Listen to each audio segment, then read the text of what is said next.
안녕하세요. 제가 네팔에서 온 프라카스 번다리입니다. 제가 한국에 5년 동안 계속 일하고 네팔 가서 4개월 있어서 그저께 왔습니다. 네팔에 가서 재미있게 가족들께서 길이 잘 놀아서 마음이 좋습니다. 그 다음에 네팔 말로 하고 싶어요.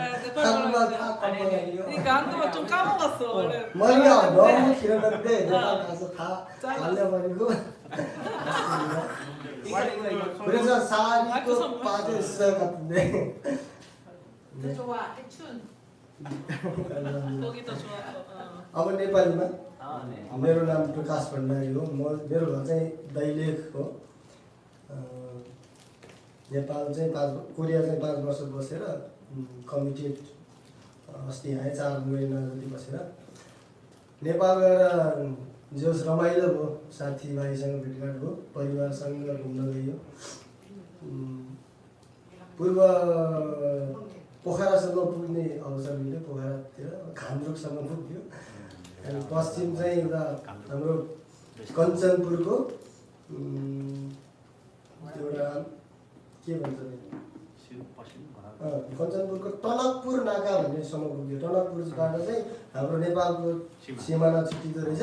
त्यहाँ चाहिँ नेपालको पानीलाई पक्रा हाम्रो बन्द गरेर उता इन्डिया लगेछ। त्यो ठाउँसम्म पुग्यो। त्यहाँ जाँदाखेरि एकदम नरमाइलो महसुस हुँदो रहेछ। माथिबाट त्यत्रो धेरै पानी आइरहेको छ, पुरै बन्द गरेर इन्डिया लगेछ कि। फेरि नागा पनि त्यो वारीसम्म हाम्रो नेपाललाई निचे जस्तो देखिन्छ। अनि फेरि अन्त गयो भने फेरि पारी नेपाल छ, खोला पारी नेपाल छ कि।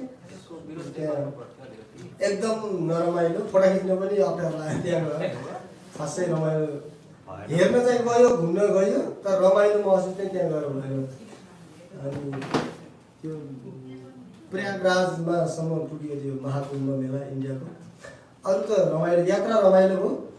तर इन्डियाको त्यो बाटोघाटो एकदम राम्रो छ, सफा बाटो चाहिँ ठिक छ।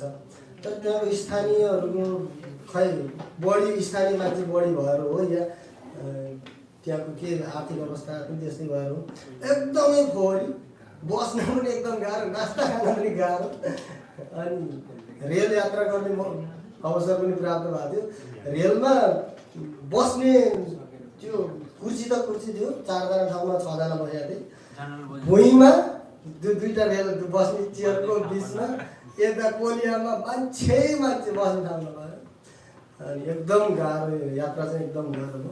घुम्यो सबभन्दा त त्यहाँसम्म जानु पुग्नु नै ठुलो कुरो थियो हाम्रो।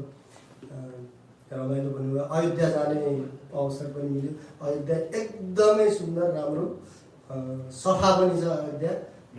एकचोटि हजुरहरूको पनि समय मिल्यो भने अयोध्यासम्म पुग्नु होला। प्रयागराजसम्म त अब मेलाको लागि मात्रै रहेछ, त्यति धेरै त छैन त्यहाँ। तर अयोध्या चाहिँ 12 महिना 24 घन्टा जस्तो मान्छे भइरहने ठाउँ चाहिँ एकदमै सुन्दर छ।